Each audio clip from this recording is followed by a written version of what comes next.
राधे राधे दोस्तों, आप लोग बढ़िया होंगे, स्वस्थ होंगे, कृपा होंगे। आज हम एक नए वीडियो में न्यू टॉपिक पर आज हम आए हैं।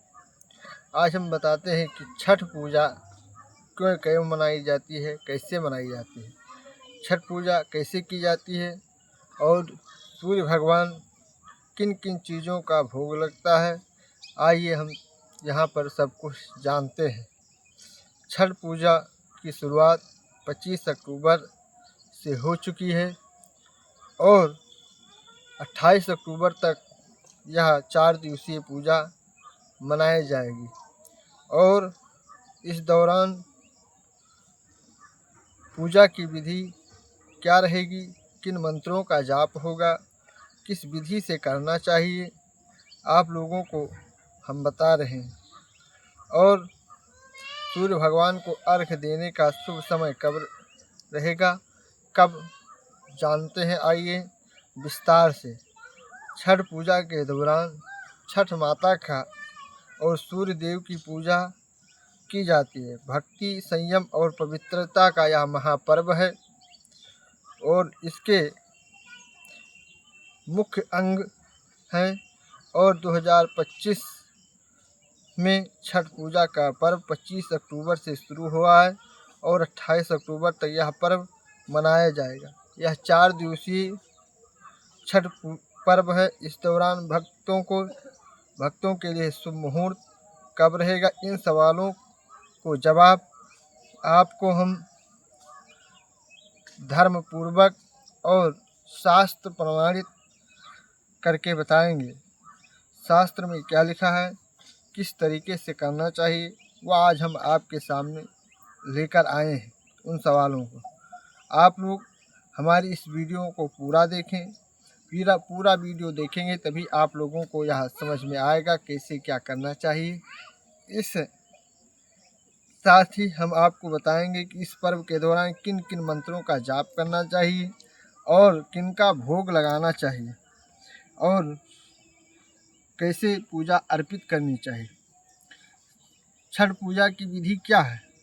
छठ पूजा के पहले दिन शुरुआत में नहाए खाए से होती है, जो 25 अक्टूबर 2025 को।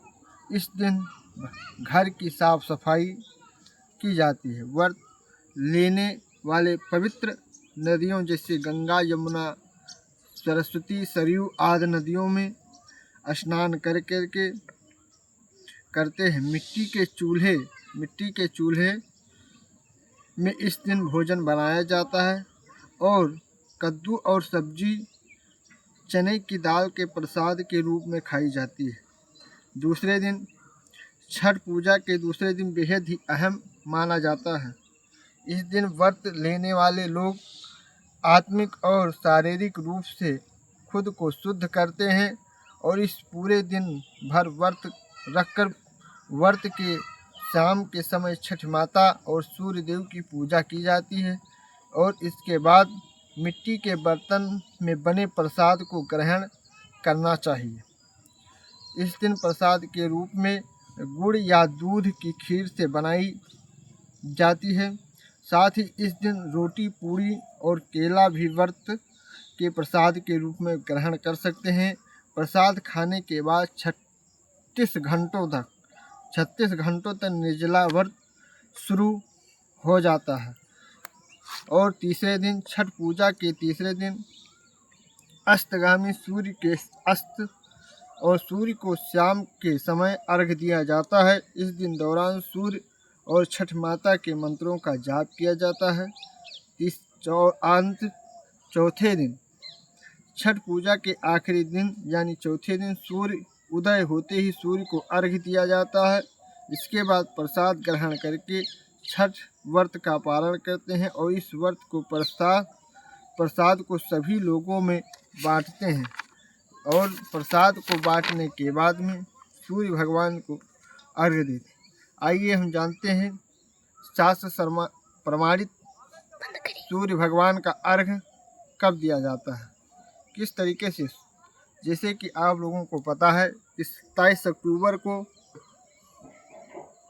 अस्त होने से सूर्य को अर्घ शाम को 4:50 से 5:41 तक सूर्य भगवान को अर्घ देने का सही समय है। 28 अक्टूबर को उदय होते ही सूर्य को अर्घ। इस दिन सूर्योदय 6:29 पर होगा। इसके बाद 9 बजे तक सूर्य भगवान को अर्घ आप लोग दे सकते हैं और व्रत देकर व्रत का पालन कर सकते हैं। आइए जानते हैं कि छठ पूजा में फलों का प्रसाद क्या क्या होना चाहिए। जैसे कि फलों में आप ले सकते हैं केला, नारियल, गन्ना, अनार, सेब, नींबू और अन्य मौसमी फलों। और छठ पूजा का महत्व क्या है? छठ पूजा का महत्व पर्व या दिवाली के छठे दिन यानी कार्तिक मास के शुक्ल पक्ष षष्ठी तिथि को मनाया जाता है। मान्यता है कि षष्ठी माता सूर्य देव की बहन है और ब्रह्मा की मानस पुत्री है। सूर्य ब्रह्मदेव की मानस पुत्री है षष्ठी माता, और यह नवजात शिशुओं की रक्षा करती है। मार्कंडेय पुराण के अनुसार मार्कंडेय जी कहते हैं कि षष्ठी देवी प्राकृतिक के जो 5 अंग हैं उन्होंने छठा अंग षष्ठी माता को बताया है। छठ पर्व से जुड़ी पौराणिक कथाएं हैं, जिनमें से राजा प्रियवंदु और द्रौपदी की कथा के प्रमुख है। इन कथाओं से प्रेरित होकर आज भी लाखों श्रद्धालु छठ का व्रत रखते हैं। छठ माता का जैसे मंत्रों की बात हमने की थी, आइए हम मंत्र बताते हैं। जैसे आप लोगों को लिए बहुत ही सहज और सुलभ मंत्र है, ओम श्रीम षष्ठी देव्यै स्वाहा। आप लोग इन मंत्रों का जाप कर सकते हैं या इन मंत्रों का ध्यान कर सकते हैं। ओम षष्ठांसे प्राकृति शुद्धित सुप्रतिष्ठया सुवर्तम सुपत्रदम च सुबधम दयारूपम जगत प्रसुम शिवेत चंपकर्मणाभ्यायां रत्नभूषाणभूषितां पवित्रारूपम परमं देवसेनां परम भजे। अर्थात षष्ठी माता पौराणिक कथाओं के अनुसार षष्ठी माता भगवान शिव के पुत्र कार्तिकेय भगवान की पत्नी है, षष्ठी माता है। इसलिए उन्होंने देवसेनाम परम भजे अर्थात देवसेना कार्तिक भगवान की पत्नी है। इस मंत्रों से षष्ठी माता का ध्यान किया जा सकता है। और सूर्य भगवान का मंत्र, एहि सूर्य सहस्त्रांशो तेजो राशि जगतपते अनुकंपा भक्ता ग्रहणार्ध दिवाकर। इन मंत्र से सूर्य भगवान का दे सकते हैं। आप अन्य भी मंत्र का जाप कर सकते हैं, जैसे ओम सूर्याय नमः, ओम भास्कराय नमः, ओम प्रभाकराय नमः, दिवाकराय नमः आदि मंत्रों से सूर्य भगवान को अर्घ दे सकते हैं। इसलिए आप लोगों को छठ माता की बहुत हार्दिक शुभकामनाएं। और आप लोग अगर हमारा वीडियो यह अच्छा लगे तो वीडियो को लाइक करें, सब्सक्राइब करें, चैनल को शेयर करना ना भूलें। सभी को मिलते हैं नेक्स्ट वीडियो में, तब तक के लिए राधे राधे।